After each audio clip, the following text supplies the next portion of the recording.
Hello students, पिछली दो video में हमने ratio and proportion chapter start किया, जिसमें हमने सबसे पहले क्या पढ़ा, रेशो टॉपिक। आज हमने रेशो टॉपिक का रिवीजन करना है और ये रेशो टॉपिक का आज हमारा एंड वाला वीडियो है। तो अभी हम स्टार्ट करेंगे रिवीजन ऑफ रेशो। ओके, चल पहला क्वेश्चन लेते हैं। There are 102 male teachers in a school. एक स्कूल में 102 मेल टीचर्स हैं and 51 female teachers in a school. 51 कौन से टीचर्स हैं? Female teachers. Okay, 102 male teachers, 51 female teachers. Number of students in the school is 3400। Find the ratio of. अब हमने ratio find करनी है इसके भी ए, बी और सी तीन जो हैं वो उन्होंने तीन पार्ट पूछे हुए हैं। सबसे पहला पार्ट जो है वो है male teachers to female teachers, इनकी क्या रेशो फाइंड करनी है। ठीक है, सबसे पहले हम सॉल्यूशन में ए पार्ट ही करते हैं। ए पार्ट में क्या पूछा हुआ है? Male teachers to female teachers. Female teachers वैसे तो आपको पहले से ही लिख लेना चाहिए, जहाँ पे मैंने नहीं लिखा है कि पहले आपको total number of male teachers लिखना चाहिए, total number of female teachers लिखना चाहिए, फिर नंबर ऑफ़ स्टूडेंट्स लिखना चाहिए। ठीक है, मैंने डायरेक्ट स्टार्ट कर दिया है। आप जब भी क्वेश्चन सॉल्व करेंगे आप ये तीनों चीज़ें पहले नोट करेंगे। ठीक है, अब हमने ए में है, हमें रेशो फाइंड आउट करनी है male teachers to female teachers. ठीक है, मेल टीचर्स कितने हैं? मेल टीचर्स हैं 102। रेशो फाइंड करनी है to female teacher. Female teacher जो है वो है 51। ठीक है, यानी ये आ गया हमारे पास, this is equal to 102 upon 51। अब हमने यही देखना है ये डिवाइड होगा और कौन से नंबर से होगा। दोनों जो है वो एक ही टेबल में आने चाहिए। ये शुरू से ही दिख रहा है कि एक जो है इवन नंबर है, एक जो है ऑड नंबर है। इसका नंबर मतलब यही है कि ये 2 के टेबल में तो आएगा नहीं। ठीक है, तो हम इसकी डिवीज़न जो है, मुझे 2 और 1 3 होता है, अगर इनको प्लस करें बीच में 0 है तो जब भी 3 आया है इसका मतलब ये 3 के टेबल में आ जाएगा। ठीक है, ये 3 के टेबल में आ जाएगा। 5 और 1 6 है। ठीक है, 6 भी 3 के टेबल में आता है, तो इस जे भी 3 के टेबल में आ जाएगा। दोनों के दोनों 3 के टेबल में आ जाएंगे। हम 3 से डिवाइड कर देंगे। ठीक है, दिस इज इक्वल टू, जब हमने डिवाइड किया तो 3 3 ज़ा 9। ठीक है, यहाँ पे 1 और 12 बचा, 3 4 ज़ा 12। ओके, और 51 ये तो आपको डायरेक्टली ही पता होना चाहिए कि 17 3 ज़ा 51 होता है। ठीक है, अब 34 और 17 एक बहुत वो लग रहा है कि जैसे कि दोनों बड़े करीब हैं, और ये हमें ऐसे लग रहा है कि 17 2 जो है वो 34 होता है। ठीक है, दोनों ही 17 के टेबल में आ रहे हैं, तो हमने फिर से डिवीज़न करना है और ये 17/17 से इसको डिवीज़न कर देना। ठीक है, 17 से इसको डिवाइड किया, ये आया 2/17 को 17 से डिवाइड किया 1, यानी इसकी क्या रेशो बनी? इसकी रेशो बनी 2:1। ठीक है, यानी जितने आपके पास फीमेल टीचर्स हैं उनका डबल जो है वो मेल टीचर्स हैं। आप देख भी सकते हो 51 को आप जब डबल करोगे तो वो 102 बनेगा। ठीक है, तो वो इसका मतलब 2:1 आ गई। आपका ए जो टॉपिक था ये ए वाला ठीक ख़त्म हो गया। ठीक है, अब हम बी स्टार्ट करते हैं। बी में क्या पूछा हुआ था? बी में पूछा हुआ था कि male teachers to the number of students. ठीक है, अब हमने रेशो किसकी निकालनी है? Ratio of male teachers to number of students. Number of students. Okay, तो अब आपको पहले मेल टीचर्स पता होने चाहिए, वो कितने थे? 102। फीमेल टीचर्स तो चाहिए नहीं, हमें क्या चाहिए? नंबर ऑफ़ स्टूडेंट्स चाहिए, वो थे 3400। ओके, 3400, तो दिस इज इक्वल टू, अब वैसे ही लिखेंगे 102 अपॉन 3400। अब तो अगर HCF ले लेते वो ज़्यादा अच्छा था, पर ये है कि आपको डिवीज़न करने में फिर थोड़ी सी प्रॉब्लम हो जाती है अगर HCF ले लें तो। ठीक है, तो इससे बेटर है आप देख लो कि ये किसके टेबल में आएगा।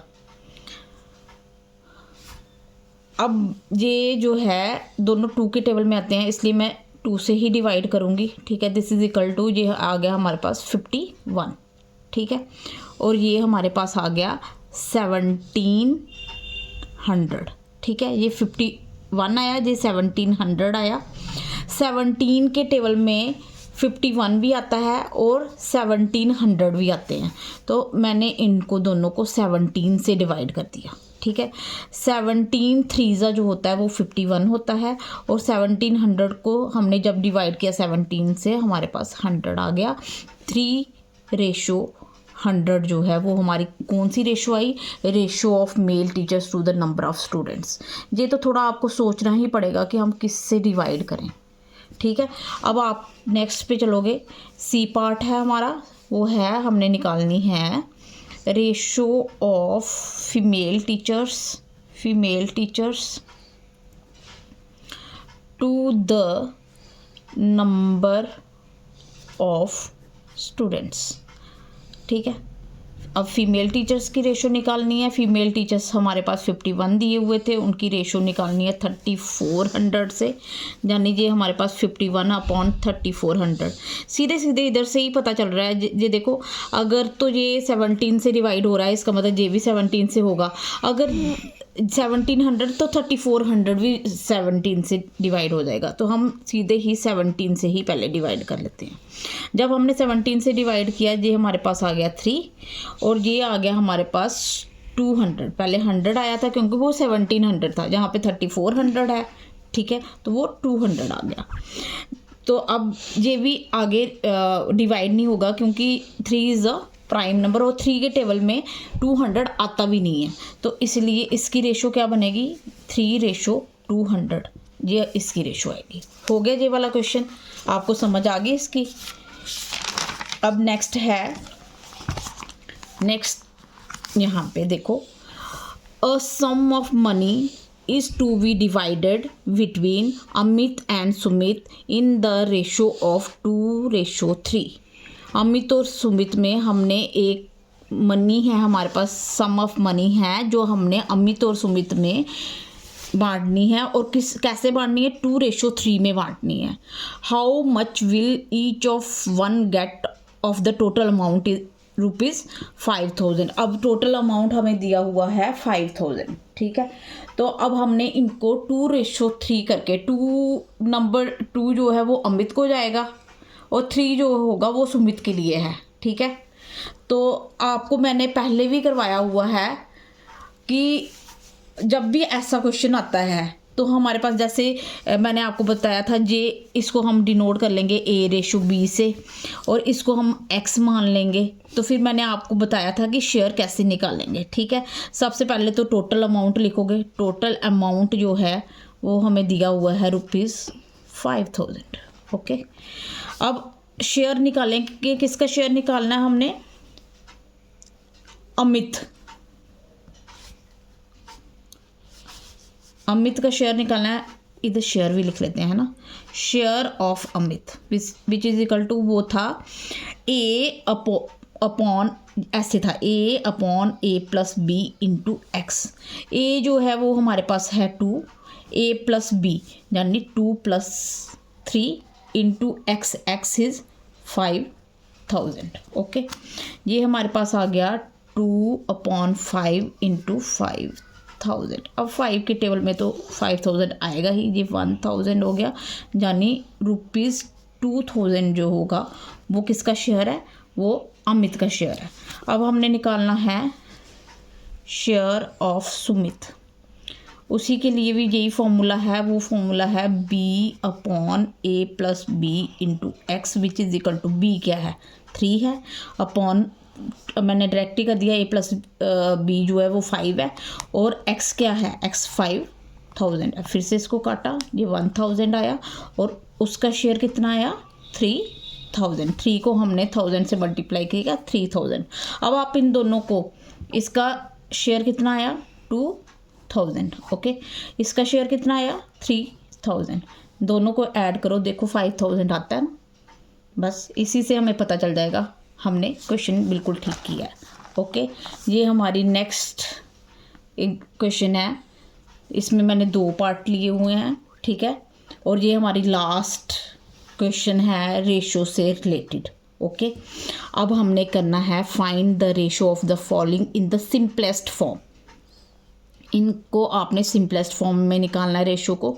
सबसे पहले आपको दिया हुआ है 75 पैसा टू ₹5, 75 पैसा, ठीक है। इस और जहाँ पे है ₹5, जहाँ तो पैसा को रुपीज़ में कन्वर्ट करो, जहाँ रुपीज़ को पैसा में कन्वर्ट करो। मैं रुपीज़ को पैसा में कन्वर्ट करूँगी। इसके लिए हम लिखेंगे we know that ₹1 is equal to 100 पैसा। तो ₹5 जो होगा वो इज इक्वल टू 500 पैसा हो जाएगा, ठीक है। देयरफॉर का जी साइन होता है। देयरफॉर हम निकालेंगे रेशो किस किस की, 75 पैसा की रेशो निकालेंगे। किससे, ₹5 से निकालनी थी, उसको हम 500 पैसा लिख सकते हैं, तो 500 लिख देंगे। This is equal to 75 upon 500, दोनों ही 5 के टेबल में आते हैं, डिवाइडेड बाई 5/5।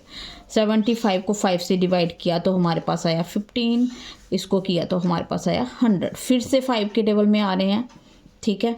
तो दिस इज इक्वल टू 15 को 5 से डिवाइड किया तो 3, 100 को 5 से डिवाइड किया 20। अब दोनों जो है वो एक टेबल में नहीं आते, इसलिए इनकी रेशो क्या आएगी, 3:20। नेक्स्ट है B part, 90 centimetre to 1.5 metre. फिर से सेंटीमीटर और मीटर अलग अलग है, तो वी नो डैट, हमें पता है, क्या पता है आपको, 1 metre is equal to 100 centimetre, okay. 1.5 metre, इसको आप कर सकते हो 1 मीटर प्लस 50 सेंटीमीटर होता है, ये 50 सेंटीमीटर आ जाता है। तो 1 मीटर जो होगा वो 100 मीटर, और जहाँ पे 50 सेंटीमीटर, तो ये 100 प्लस 50 इज़ 150 सेंटीमीटर। इसको सॉरी मैंने लिखना था सेंटीमीटर, मैं मीटर लिख बैठी हूँ, ठीक है। अच्छा, ये 150 सेंटीमीटर बन गया। अब हमने देयरफॉर रेशो निकालनी थी किसकी, 90 सेंटीमीटर की रेशो निकालनी थी हमने 150 सेंटीमीटर से। This is equal to 90 upon 150। अब दोनों के यूनिट सेम हो गए हैं। जब हम इनको न्यूमिनेटर और डिनोमिनेटर की फॉर्म में लिखेंगे, देन हम इनके यूनिट जो है वो छोड़ देंगे। अब इनका 0 के साथ तो 0 कैंसिल, ठीक है। डिवीज़न में ले लो, 3 के टेबल में दोनों आ रहे हैं, 3 के टेबल में 3 3 ज़ा 9 और 3 5 ज़ा 15। अब बस दोनों प्राइम नंबर है, किसी एक टेबल में नहीं आते हैं, इसलिए 3:5 जो है वो इसका आंसर। आज हमारा रेशो जो टॉपिक था उसका हमने एंड कर दिया, ठीक है। अब कल से हम क्या स्टार्ट करेंगे, प्रोपोर्शन स्टार्ट करेंगे। आज के लिए बस इतना ही। Thank you.